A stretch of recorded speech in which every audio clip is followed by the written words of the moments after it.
Bonjour, chers apprenants. Je suis Kofi Agnès, professeur de physique-chimie. Aujourd'hui, nous abordons une nouvelle leçon destinée aux classes de 4e. D'où provient l'eau du robinet? L'eau du robinet provient des rivières et du sous-sol.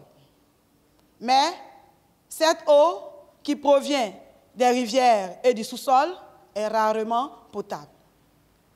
Elle doit subir plusieurs traitements avant d'être distribuée dans les circuits d'eau potable. Quels sont ces traitements? Notre leçon d'aujourd'hui, dont le titre est « Traitement de l'eau », vous permettra de découvrir les différentes étapes du traitement de l'eau. Pour dérouler cette leçon, utilisons cette situation d'apprentissage. L'eau de la station de la Sodeci, de la ville de Fakobli, provient d'un lac qui reçoit des eaux de ruissellement. Et pourtant, l'eau de robinet est consommée sans aucun risque par la population.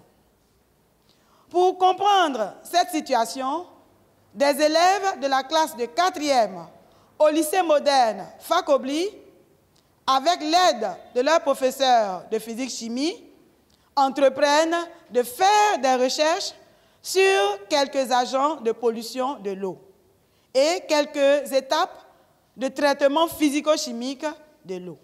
En nous appuyant sur la situation d'apprentissage, nous allons faire des recherches sur quelques agents de pollution de l'eau et sur quelques étapes de traitement physico-chimique de l'eau. Pour mettre à exécution ces différentes parties, nous allons adopter le plan suivant. En 1, quelques agents de pollution de l'eau. En 2, différentes étapes de traitement physico-chimique de l'eau. En 3, interprétation d'une facture d'eau. Et enfin, en 4, quelques bons comportements pour ne pas gaspiller l'eau. L'eau puisée dans la nature est polluée. Pour pouvoir mieux la traiter, il est nécessaire de connaître les agents qui la polluent. En grand 1, quelques agents de pollution de l'eau. Les agents physiques, il s'agit des débris solides, tels que les morceaux de bois, les sachets plastiques, les ordures ménagères.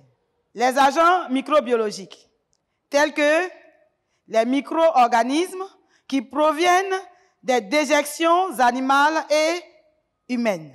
Les agents chimiques, tels que les rejets industriels, les particules, les engrais chimiques, les produits pétroliers et les pesticides. L'eau est une source de vie. En même temps, présente des dangers pour la vie. C'est pourquoi il faut la traiter avant toute consommation. C'est ce rôle que joue la Sodeci, qui est une société de distribution d'eau en Côte d'Ivoire. Nous savons désormais pourquoi l'eau doit être traitée. Quelles sont donc les différentes étapes de traitement de l'eau? En grand 2, différentes étapes de traitement physico-chimique de l'eau. En 1, la flocculation. Elle se fait par injection d'un réactif, le sulfate d'alumine, dans l'eau. Suite à cela, on constate la formation de flocons qui sont constitués de matière organique. En 2, la décantation. Après la flocculation, la solution est laissée reposer de sorte que les flocons se déposent au fond du récipient.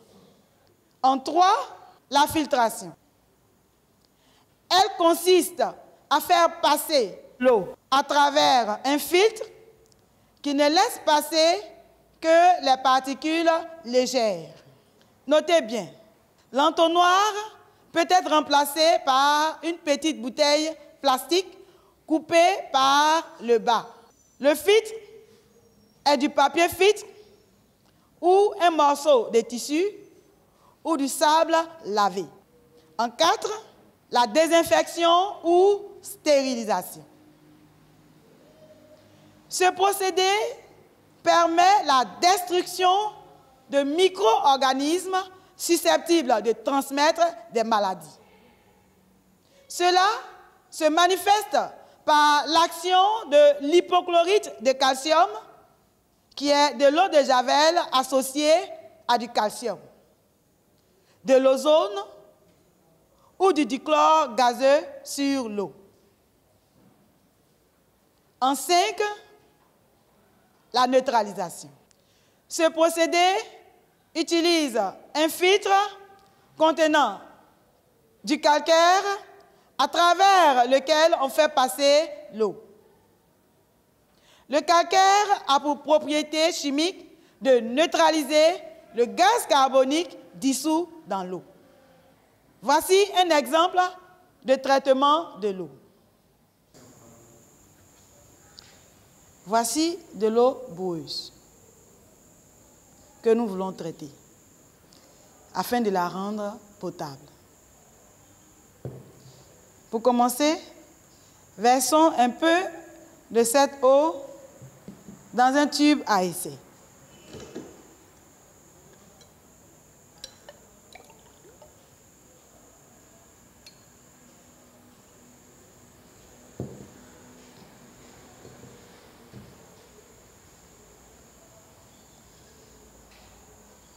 Ajoutons à cette eau du sulfate d'alumine.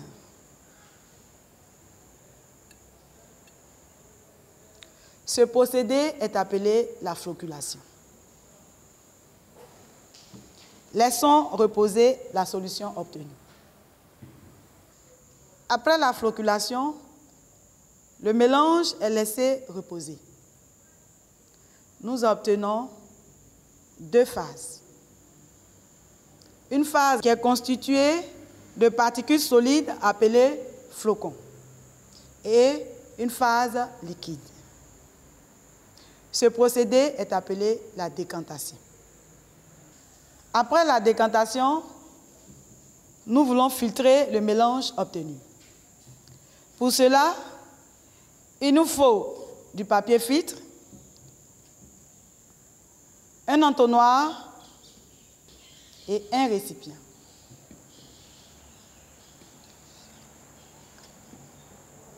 Versons le mélange obtenu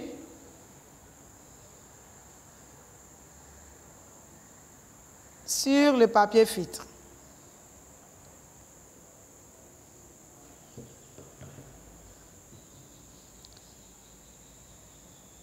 Nous constatons que de l'eau descend petit à petit dans le récipient.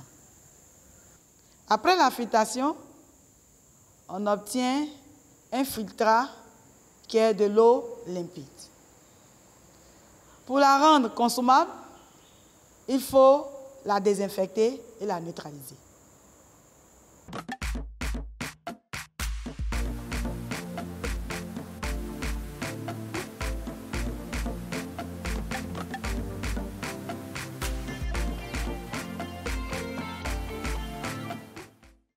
Sur cette image, nous vous montrons un exemple de traitement de l'eau.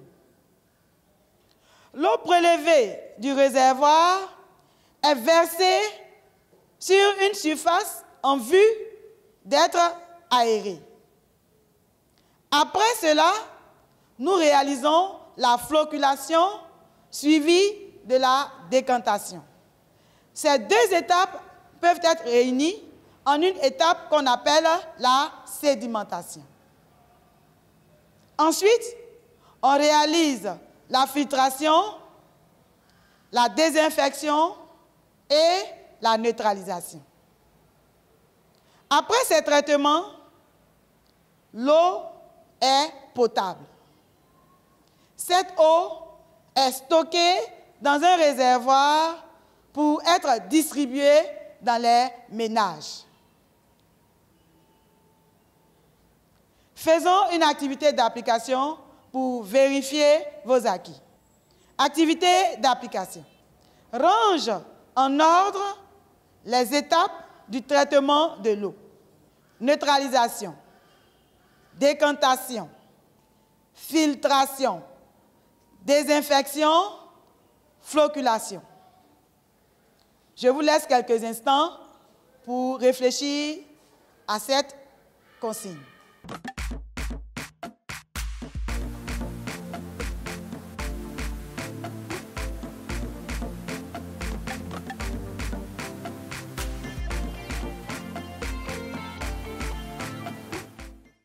Corriger de l'activité d'application.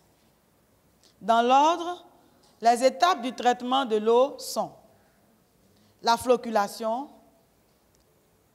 la décantation, la filtration, la désinfection et la neutralisation. Dans la troisième partie de notre leçon, expliquons une facture d'eau. En grand 3, interprétation d'une facture d'eau. Les informations importantes qui nous serviront à calculer le montant de notre facture sont l'ancien index, le nouvel index, le cubage consommé, le libellé, le cubage facturé, le prix du mètre cube et le montant du cubage facturé. Tout comme la facture d'électricité, la facture d'eau se base sur les différents index et elle est fractionnée en tranches. Ancien index indique l'index de la facture précédente. La mention ancien index indiquée sur la présente facture était désignée par la mention nouvel index sur la facture précédente. Le nouvel index. Il désigne les chiffres affichés sur notre compteur au passage de l'agent de la SODECI. Le cubage consommé. Il s'obtient en faisant la différence entre le nouvel index et l'ancien index. Il permet d'obtenir la consommation de la facture actuelle. Le montant de la consommation s'obtient en multipliant le prix du mètre cube par le cubage consommé. Le montant total de la facture d'eau s'obtient en faisant la somme du montant de la consommation, de la TVA et de l'encaissement sur assainissement. L'eau est très importante pour tout être vivant. Il ne faut donc pas la gaspiller. En grand 4, voyons quelques bons comportements pour ne pas gaspiller l'eau. Si la préservation de la ressource en eau est l'affaire de tous, chacun à son échelle peut contribuer à réduire sa consommation d'eau. Quelques petits gestes éco-citoyens simples constituent un bon point de départ et peuvent permettre de diminuer de 20 à 30% la consommation d'eau dans un foyer. Par exemple, ne pas laisser couler l'eau en se brossant les dents ou en se lavant les mains. Être économe en eau lors du lavage des légumes, des vêtements, etc. Éviter tout gaspillage pour ne pas augmenter le coût de la facture. Bien fermer les robinets après avoir puisé de l'eau. Signaler toutes les fuites sur le réseau et à la maison. Avoir un comportement civique en évitant tout branchement parallèle. Pour vérifier vos acquis, traitons cette situation d'évaluation. Ton père a reçu la facture de la SODECI. Il trouve le montant à payer très élevé et se plaint à ses enfants. Tes jeunes frères te sollicitent pour leur expliquer la facture et surtout leur donner quelques bons comportements pour ne pas gaspiller l'eau. Un extrait de sa facture est schématisé par le document suivant. 1. Calcule le cubage consommé par la famille. 2. Détermine le montant du cubage facturé pour le tarif consommé. 3. Montre que la facture est correcte. 4. Donne quelques conseils pour ne pas gaspiller l'eau. Je vous laisse quelque temps pour réfléchir.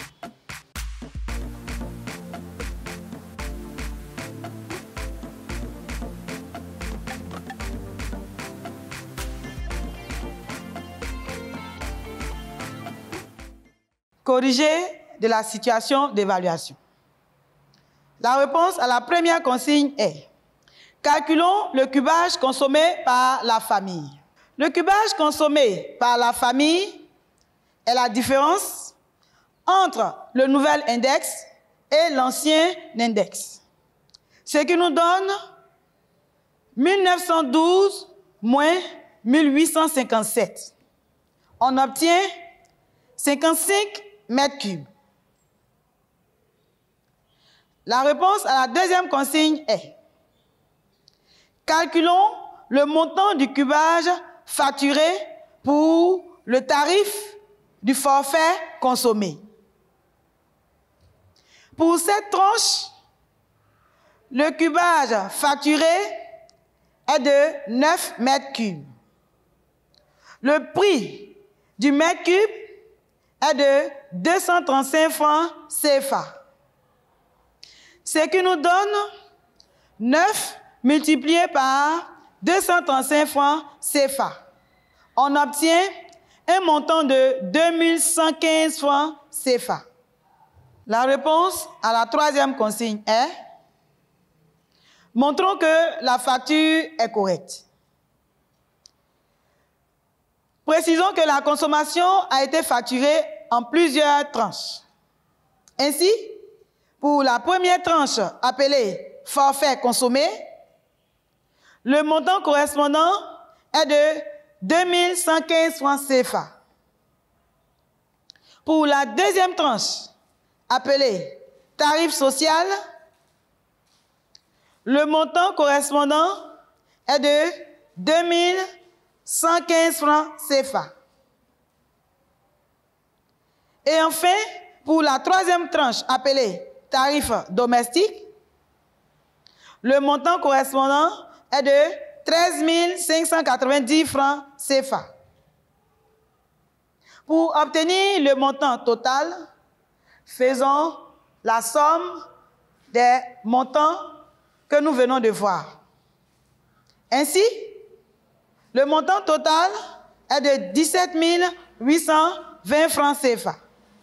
La réponse à la quatrième consigne est: voici quelques conseils pour ne pas gaspiller l'eau. Ne pas laisser couler l'eau en se brossant les dents ou en se lavant les mains. Être économe en eau lors du lavage des légumes, de la lessive et de la vaisselle. Bien fermer les robinets après avoir puisé de l'eau. Et enfin, signaler toutes les fuites sur le réseau et à la maison. Chers apprenants, notre séance d'aujourd'hui vient de se terminer. Voici quelques exercices à traiter pour la prochaine séance.